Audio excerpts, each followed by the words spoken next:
ఒకసారి డాన్స్ చేపిస్తే మా క్రూ అందరితో గాంధీ గారు, యువరాజ్ గారు, అందరు గారు మీరు అందరు మాట్లాడేశారు. అందరూ అందరూ అందరూ ఎవరిని పోనిచ్చే ఇంకెవరు almost covered everybody. Yuvraj sir మాట్లాడారా? మాట్లాడారు. అయ్యో పాపం వాళ్ళ ఆవిడకి కూడా వడ్డాణం కొనిస్తానని చెప్పాడు. ఓకే, బర్త్డే వస్తుందని చెప్పారు. చెప్పండి రండి ప్లీజ్. మెయిన్ ముక్క మర్చిపోయింది తను. నేను ఒక అంటే యాక్ట్రెస్గా నేను చాలా ఫీల్ అయిపోయి చెప్పడం మర్చిపోయాను. ఈ మూవీలో 2 పాటలు పాడాను. ఈ 2 పాటలు కాకుండా ఈ మూవీకి amazing music and background score ఇచ్చిన మిక్కీ జే మేయర్ గారికి సభాముఖంగా థ్యాంక్ యూ చెప్పుకుంటున్నాను. He's an amazing wonderful music director. ఇప్పటికే ఆయన ఎన్నో పాటలు నేను పాడడం జరిగింది. ఈ మూవీలో కూడా భాగం చేయడానికి చాలా చాలా చాలా థ్యాంక్స్ చెప్తున్నాను. చిన్మయి, నువ్వు కూడా ఏమైనా చెప్తావు? Actually yes, Mickey has done a great job. అసలు పాటలే కాదు, ఈ ఆంధ్ర టు తెలంగాణ అయితే అమేజింగ్గా ఇచ్చారు. కానీ సినిమా చూసిన తర్వాత మీకు తెలుస్తుంది మిక్కీ ఎంత బ్యూటిఫుల్గా బీజిఎం ఇచ్చారో. అన్ని సీన్స్ ఎలివేట్ చేశారు. అండ్ అసలు దానికి సీన్స్ కూడా ఇంకొక 5 రెట్లు 10 రెట్లు పండాయి. So thank you Mickey so much. I know you're not able to be here today, but we miss you and thank you so much. ఆయన ఇంకా బ్రతికే ఉన్నాడు. అలా అలా నువ్వు లాస్ట్లో కొంచెం ఎమోషన్ ఎక్కువైపోయింది. We miss you. ఆయన ఇక్కడే ఉన్నాడు, ఏదో పోస్ట్ ప్రొడక్షన్ వర్క్స్లో ఉన్నాడు ఆయన. Love you Mickey, thanks for the wonderful score like the team said.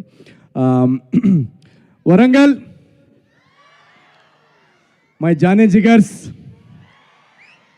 ఎప్పుడు నాకు జాతిరత్నాలు ప్రీ రిలీజ్ ఈవెంట్ టైంలో కూడా గుర్తుంది. ఆ రోజు మీరు ఎంత ధైర్యం, ఎంత ఎనర్జీ ఇచ్చి పంపించారంటే next day BookMyShow open చేస్తే టికెట్లు అంతా జర్ర జర్ర జర్ర జర్ర జర్ర అని లేచిపోయాయి. సో వన్స్ అగైన్ ఇక్కడ వరంగల్కి వచ్చి ఈ ప్రీ రిలీజ్ ఈవెంట్ చేసుకోవడం నాకు చాలా సంతోషంగా ఉంది. ఈ సినిమాకి మేము అటు భీమవరం నుంచి మొదలెట్టి ఇందాక మా పాటలో చెప్పినట్టు ఆంధ్ర టు తెలంగాణ మొత్తం అన్ని ప్లేసెస్ కవర్ చేసాం. అలాగే రేపు అమెరికా కూడా టూర్కి వెళ్తాము ఆఫ్టర్ ద ఫిల్మ్. అండ్ ఈ సినిమా గురించి అందరూ చాలా చాలా చెప్పారు. సో నేను చెప్తే ఇంకా అడిషనల్గా మా సినిమా గురించి మేము చెప్పుకున్నట్టు ఉంటుంది.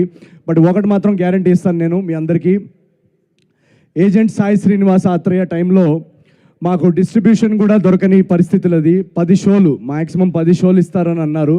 అలాంటిది ఒక స్క్రీనింగ్ జరగంగానే మీరందరూ వెళ్ళి చూసి వెంటనే ట్వీట్లు పెట్టి వర్డ్ ఆఫ్ మౌత్ ఎంత స్ట్రాంగ్గా చేపించి దాన్ని సూపర్ హిట్ చేశారు. అలా నా జర్నీలో ప్రతి సినిమా ఏమంటారు రివ్యూ కానీ ఇది కానీ పక్కన పెట్టేస్తే నా ప్రతి సినిమాకి మార్కెటింగ్ నవీన్ చాలా బాగా ప్రమోషన్స్ చేస్తాడని అంటారు కొంతమంది. అది తప్పండి. నేనేం చేయను. నా సినిమాకి మార్కెటింగ్ చేసేది మీరందరూ, ఆడియన్స్ మాత్రమే. సో ప్రతిసారి నా సినిమాని మీ భుజాల మీద తీసుకెళ్ళి రేపు బుకింగ్ ఓపెన్ చేసిన దగ్గర నుంచి రేపు టికెట్ విండో వరకు మోస్తున్న మీ అందరికీ థ్యాంక్ యూ సో మచ్. మీ ప్రేమ, అభిమానం, మీరు చూపించే ఈ రెస్పాన్స్, ఈ ఎనర్జీ, ఈ వరుస విజయాలతో నాలో ఎంత స్ఫూర్తిని, ఎనర్జీని నింపారంటే ఆ ఎనర్జీకి డబుల్ ఎంటర్టైన్మెంట్ ఇద్దామని నేను ఫిక్స్ అయ్యాను. ఆ ఫిక్స్ అయిన తర్వాతే ఈ అనగనగా ఒక రాజు కథ రాయడం జరిగింది. దీన్ని మా టీం అందరు ఇక్కడ మీకు కనిపిస్తున్న టెక్నీషియన్స్ వీళ్ళందరూ దానికి చాలా చాలా బాగా కాంట్రిబ్యూట్ చేసి అనగనగా ఒక రాజు మీరు ఏ నమ్మకంతో అయితే నా సినిమాలకు వచ్చి వాటిని సూపర్ హిట్ చేశారో అదే నమ్మకంతో ఇప్పుడు టికెట్ కౌంటర్ ఓపెన్ అయింది. ఈరోజే బుకింగ్స్ ఓపెన్ చేశాము. అటు బుక్ మై షోలో, డిస్ట్రిక్ట్ యాప్లో ప్రతి చోట మెల్లమెల్లగా బుకింగ్స్ మెల్లమెల్లగా ఓపెన్ చేస్తున్నారు. ఆల్రెడీ యూఎస్ఏలో బుకింగ్స్ ఓపెన్ అయ్యాయి. మా ఓవర్సీస్ ఆడియన్స్ అందరికీ love you so much. Already US bookings అన్ని ట్రెండింగ్లో ఉన్నాయని ఇందాక మెసేజ్ వచ్చింది. So thank you so much. నేను కష్టపడేది జస్ట్ ఈ నమ్మకం కోసమే. ఎంత టైం అయినా కూడా తీసుకొని మీకు అందరికీ ఒక మంచి సినిమా అందించాలనే మా అందరి ప్రయత్నం. సో అలాంటి ప్రయత్నంలోనే ఈ అనగనగా ఒక రాజు అనే సినిమా వస్తుంది. So please book your tickets. నేను ఎందుకు చెప్తున్నానంటే నేను ఇవాళ మా టీం అందరికీ మేము సినిమా చూస్తున్నప్పుడు మేము చాలాసార్లు చూస్తాం కాబట్టి అప్పుడప్పుడు మా జడ్జ్మెంట్ కానీ మా రియాక్షన్ కానీ తప్పు అవ్వచ్చు. కానీ లాస్ట్ 1 వీక్లో మా టీంలో కానీ అసలు ఈ సినిమాతో సంబంధం లేని చాలామందికి మేము ప్రైవేట్ స్క్రీనింగ్స్ వేసాం. ఆ స్క్రీనింగ్స్లో వాళ్ళు నవ్వి ముందుకు పడిపోతున్నారు. ఇమోషనల్ పార్ట్లో అంత ఇమోషన్స్తో వాళ్ళు వచ్చి హక్ చేసుకోవడం, లాస్ట్కి లేచి చప్పట్లు కొట్టడం, ఇలాంటి రియాక్షన్స్ అన్ని చూసిన తర్వాత మాకు చాలా చాలా సంతోషంగా అనిపించింది. 1.5-2 years జర్నీ అనగనగా ఒక రాజు అనేది. ఆ జర్నీకి ఇలాంటి ఫైనల్ రియాక్షన్స్ చూస్తున్నప్పుడు మా టీంకి ఏ సంబంధం లేని వ్యక్తులు ఇలా రియాక్ట్ అవుతున్నప్పుడు రేపు థియేటర్స్లో మీరందరూ కూడా పండక్కి మీ ఫ్యామిలీస్తో, ఫ్రెండ్స్తో, కజిన్స్తో అందరితో వెళ్ళి ఆ రచ్చ చేస్తూ ఆ ఎనర్జీ, నా సినిమాల్లో మీరు ఏదైతే ఎనర్జీ కోరుకుంటారో ఆ ఎనర్జీ, ఆ ఎంటర్టైన్మెంట్ ఉంటూనే ఈ సినిమాలో ఒక సర్ప్రైజ్ ఎలిమెంట్, ఒక బ్యూటిఫుల్ ఇమోషనల్ డ్రామా కూడా నడిపిస్తున్నాం సెకండ్ హాఫ్లో. సో ఆ ఎమోషన్స్కి కూడా జనాలు కనెక్ట్ అవుతున్నారు. ప్రైవేట్ స్క్రీనింగ్స్లో అంత లేచి చప్పట్లు కొట్టి అంత రియాక్ట్ అవుతున్నారంటే మేము మా టీం అందరం మొన్న స్క్రీనింగ్లో చాలా చాలా ఏడ్చాం. యాక్చువల్గా ఇక్కడ అందరూ నవ్వుతున్నారు కానీ మేమందరం చాలా ఎమోషనల్ అయిపోయాం. సో మీరు January 14th మార్నింగ్ మీరు జస్ట్ చేయాల్సిందల్లా టికెట్స్ బుక్ చేసుకొని వచ్చి థియేటర్స్లో కూర్చోండి. మిగతా మీకు బోర్ కొట్టకుండా ఎంటర్టైన్ చేసి ఒక మంచి సినిమా, పండగ సినిమా అందించే బాధ్యత మా అందరిది. Thank you so much once again. అనగనగా ఒక రాజు అనే సినిమా చాలామంది నన్ను అడుగుతుంటారు ఫ్యామిలీ బ్యాక్గ్రౌండ్ లేకుండా ఇక్కడ దాకా ఎలా వచ్చావని. దానికి నా సింపుల్ ఆన్సర్, నాకు ఫ్యామిలీ బ్యాక్గ్రౌండ్ లేకపోయినా బ్యాక్గ్రౌండ్లో చాలామంది ఫ్యామిలీస్ ఉన్నారు. So thank you so much, thank you very much. ఈ ఫ్యామిలీస్ అందరికీ మిమ్మల్ని అందరినీ ఎంటర్టైన్ చేయడానికి నేను నా చివరి శ్వాస దాకా నేను ప్రయత్నిస్తాను. Thank you so much. Thank you so much Naveen. Wish you super success and ఒక మంచి హుక్ స్టెప్తో ఎండ్ చేద్దామా? హుక్ స్టెప్ అంటే గుర్తొచ్చింది, ఈ పండక్కి మన బాస్ హుక్ స్టెప్ థియేటర్స్లో చూశారు కదా ఎలా ఉందో.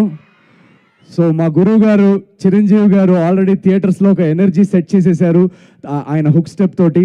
మళ్ళీ గ్యాంగ్ లీడరు ఆ 90sలో మేము ఎలా అయితే చిరంజీవి గారిని చూసి ఒక ఈలేసేవాళ్ళం, ఆ సీను ఆ ఎనర్జీస్ ఆయన థియేటర్లో సెట్ చేసేసారు. So thank you so much boss. Once again మీరు మా అందరికి ఒక ఎగ్జాంపుల్ సెట్ చేశారు పండక్కి. అదే ఎనర్జీ తోటి, ఆ ఎనర్జీ బాస్ ఇచ్చిన ఎనర్జీని అలా తీసుకొని రేపు 14 నాడు మేము ఆ ఎనర్జీని కంటిన్యూ చేయబోతున్నాము అనగనగా రాజు థియేటర్స్లో. అలాగే రవితేజ గారు నాకు చాలా చాలా ఇష్టమైన వ్యక్తి. ఎందుకంటే నేను ఒక చిన్న మధ్యతరగతి కుటుంబం నుంచి వచ్చి హీరో అవ్వాలనుకున్నప్పుడు నా కళ్ళ ముందు కనిపించే ఎగ్జాంపుల్స్ వీళ్ళందరూ.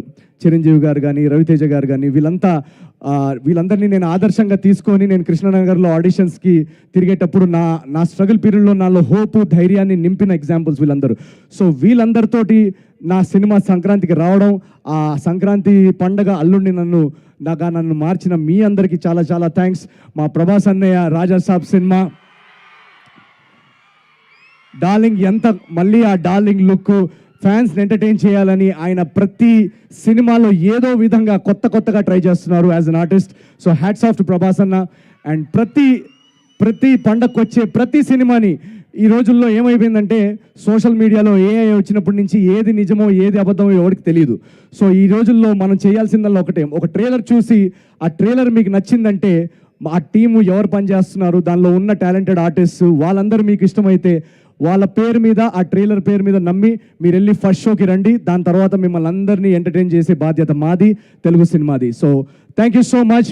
మీరున్నందువల్లనే ఈరోజు తెలుగు సినిమా ప్రపంచవ్యాప్తంగా ఇంత ఫేమస్ అయింది. సో ఈ పండక్కి ఆ ఎనర్జీ, ఆ అరుపులు, ఆ రచ్చ మీ అందరి కోసం waiting in Anaganaga Raju. Thank you so much. And yes, let's have the song please.